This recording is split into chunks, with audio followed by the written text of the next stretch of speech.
everyone, it's Claire Barton from The Recovering Perfectionist, and today I'm talking about something that you've likely heard me talk about before, which is shiny object syndrome. Kind of one of my favourite things because I just love the term, and I know we're all guilty of having shiny object syndrome because we're creative and we're open-minded and all of that sort of thing, right? So, shiny objects. I'm going to give you a bit of a definition of what I think shiny objects are and how they come into my life and how I've tried to kind of deal with them without being completely derailed. So shiny object to me is something that has the potential to distract you or derail you or change your direction or add something to your life or your business or remove something from your life or your business. Usually in addition, it's usually a thing, right? So when you're calmly going about your business and you're totally focused and online and on task, and then something pops up in your periphery, someone mentions a great new app, or you see an ad on Facebook, or you remember that thing that someone told you once and you go and do a bit of research on it, and then you get carried away with it. And before you know it, you've spent 3 hours writing notes, jotting it down, starting to work on it, or if you're really unlucky, you've spent 3 weeks or 3 months working on something that you completely forgot what you were actually supposed to be working on or what you had actually committed to or what you were actually partway through already. At the end of the day, there's not a problem with shiny objects, right? They're the be all and end all. They're the thing that actually make us tick. They're the things that we work on. They're the things that make our business and our lives come to life. They're the things that switch us on, like the things that we really love to work on. They're exciting, they're shiny, that's why they're called shiny object syndrome. The shiny objects, that's why they're fun, they're exciting, they're new, they're different, they're pretty, they're sparkly, they've got little sprinkles on top, and they taste good maybe, I don't know. Anyway, you get the picture, right? They're great things. So what I'm saying is we don't want to get rid of them. We love shiny objects. Shiny objects is absolutely the thing that makes us who we are. Totally okay to have shiny objects. However, the danger with them, the danger with them lies when you have commitments and you have another thing that was also probably a shiny object at some point that you're working on, that you're partway through, or that you're trying to focus on, or you're developing, or you're making, or launching, or whatever.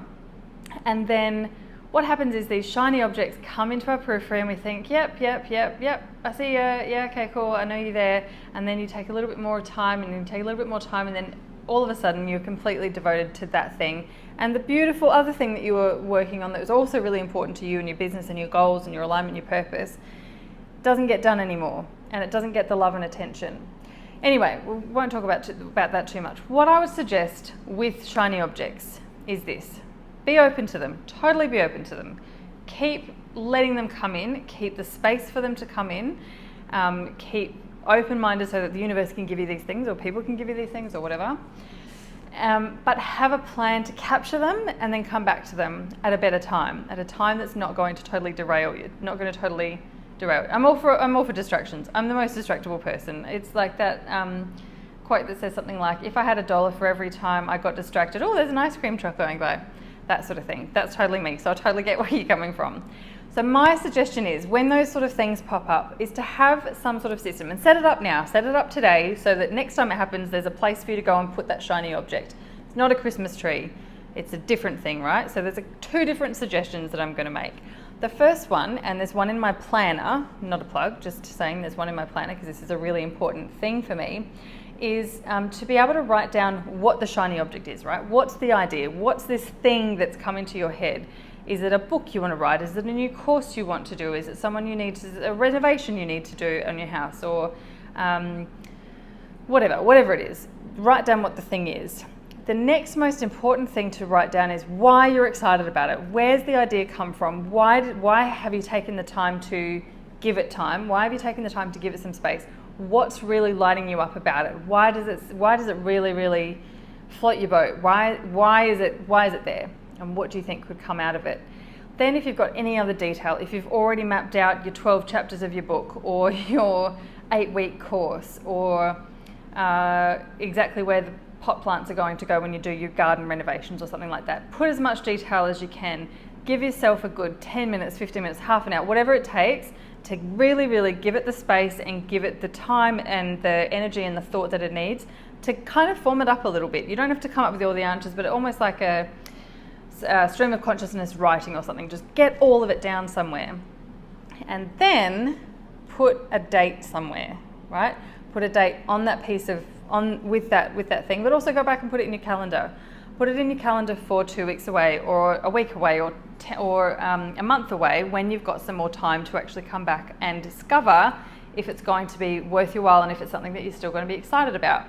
The other option, and this is definitely my favorite, but it does probably require a little bit more locking in of calendar and diarising your reminders, is to voice record it. It's a very quick way of getting lots of information out very quickly, and you get the added bonus that you can hear how excited you are. You get lots of information and you can hear how excited you are. When I'm talking about something and I put it into my iPhone on the voice recording section, and then I rename it like idea for course or idea for free opt-in or something like that, then I can listen to it like in a week or 2 weeks or whatever I've scheduled the time for, and I can listen and I go, why was I so excited about that? That sounds like a shit idea. I'm not going to do that, and I delete it. Or I go, wow, that was awesome. Yeah, I was really excited about that. That's a great idea. But now I've also given it some space to breathe, and in the back of my mind, my unconscious brain has been working away at all the other details, and it's fleshed out and it's finished almost. Like it's got a plan. There's a whole bubble of stuff that sort of goes around with it, which makes it then easier for me to go, okay, am I going to work this in? Or am I going to say, nah, not now, or I'll come back to it in another month and see how I feel about it, or whatever. Or is it important to me? Or is it, does it work in alignment to my purpose? Is it okay if it doesn't work in line with my purpose? Am I okay with it being a little bit outside of what I was normally doing? With those sorts of things. They're questions that only you can answer, and they're totally okay, whatever the answer is. What that does is it gives you some space. It gives you some space to complete whatever the thing is that you're currently working on, or whatever you're supposed to be focusing on now, whether that's a work or a personal thing.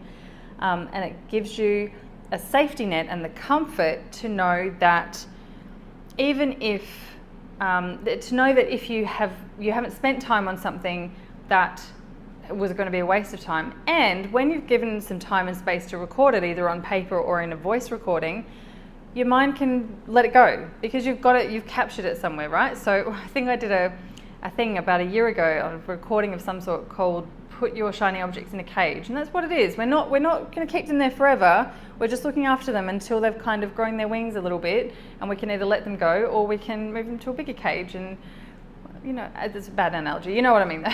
You know what I mean. So that's my 2 cents worth. I'm obviously I'm a planner, I'm a business planner, I'm a coach. I love the planning side of things, right? That's my thing. But you've got to keep some flexibility in there on an 80-20 basis or a 50-50 basis, whatever looks good for you, to have the space and the mental capacity and the open-mindedness to get these ideas and to get these shiny objects hanging around for you to grab on an 80-20 basis. So that's my tip for this week. So I hope you've enjoyed that. Let me know if you've got any questions or any thoughts or any stories about shiny objects. I know we all do. And in the meantime, if you're not already in there, I'd love you to join my Facebook group. It is bit.ly/Recovering Perfectionist Crew. I'll put it in the links down below as well. I'll talk to you soon. Bye everyone.